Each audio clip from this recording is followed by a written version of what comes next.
तांको भितरे भय तैयारी करिवो आउ तांको गणतांत्रिक अधिकार पई जो दाबी तार स्वर को चापी दो।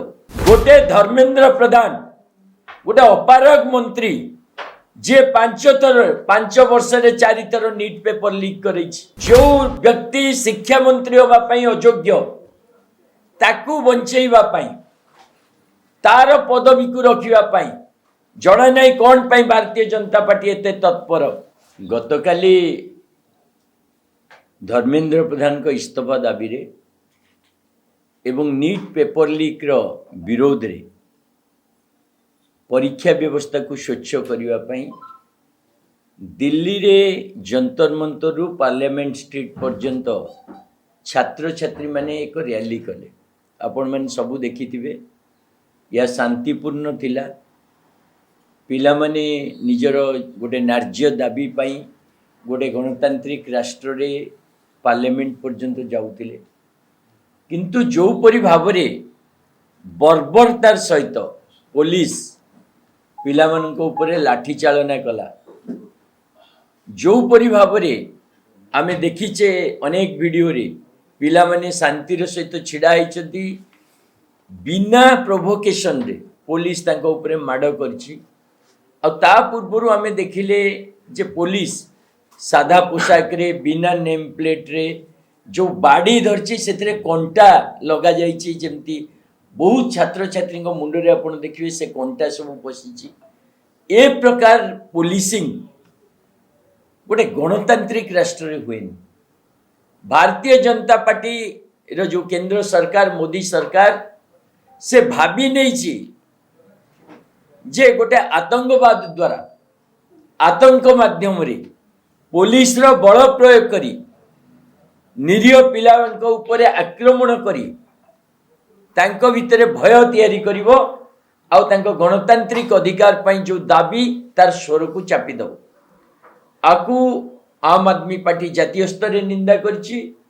आमे ओडिसा रे भी काली असंख्य लोक सारा ओडिसा रे विभिन्न जगह रे आंदोलन रे शामिल होइतिले।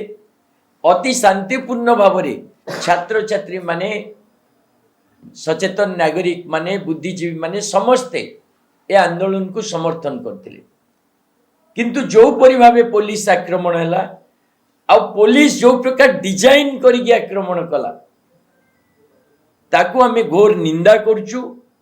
ए प्रकार आक्रमण बर्बर आक्रमण भारतीय जनता पार्टी पुणी थरे आमको से जालियानबाग हत्याकांड मने पकई देछि जोटी ब्रिटिश पुलिस निरीह लोकों ऊपर आक्रमण करथिला। गोटे धर्मेंद्र प्रधान गोटे अपारग मंत्री जे 5 वर्ष 4 थर नीट पेपर लीक करी जा टाइम रे रीनीट रे भी विभ्राट देखा देछि। जो व्यक्ति शिक्षा मंत्री होगा अयोग्य ताकू बंचेवा तार पदवी को रखा जना नहीं कौन पाई भारतीय जनता पार्टी एते तत्पर।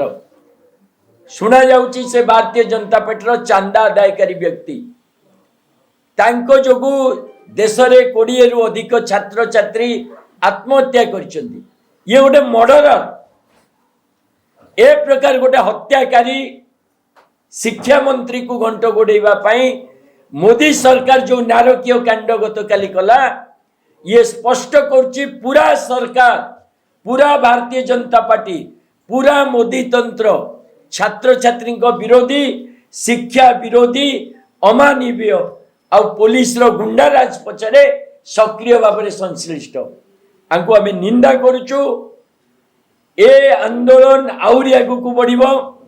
काली जो अटैक होइछि सेतिरे आम आदमी पार्टी जी आह्वान करुछि समस्त सचेतन नागरिक को समस्त पेरेंट्स को जो मानक पिला माने वर्तमान आंदोलन रे अछंती बा जो मानक पिला माने पाठ पढुछंती जो माने पिला मानकर भविष्य चाहती समस्त को आमे आह्वान करुछु। ये समय आपण माने निज आवाज आउरी बुलंद करंतु आउरी जोर करंतु शानित करंतु। आम आदमी पार्टी तरफ गोटे हेल्पलाइन नंबर भी जारी करा जाइछि।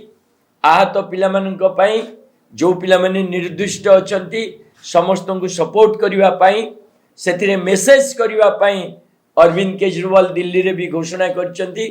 जदि ओडिशा भी अनेक साथी जाइतिले जदि कार किसी असुविधा थाए ए नंबर आपण माने मेसेज करने को अनुरोध से नंबर टी हूँ 8588883548 8588333548 तेणु भारतीय जनता पार्टी रही बर्बरता को निंदा करने सहित आगामी दिन रे सारा ओडिशा रे ए पार्टी को यार पॉलिसी को आउ शिक्षा मंत्री धर्मेंद्र प्रधान को विरोध करने आज पार्टी निष्पत्ति नौ।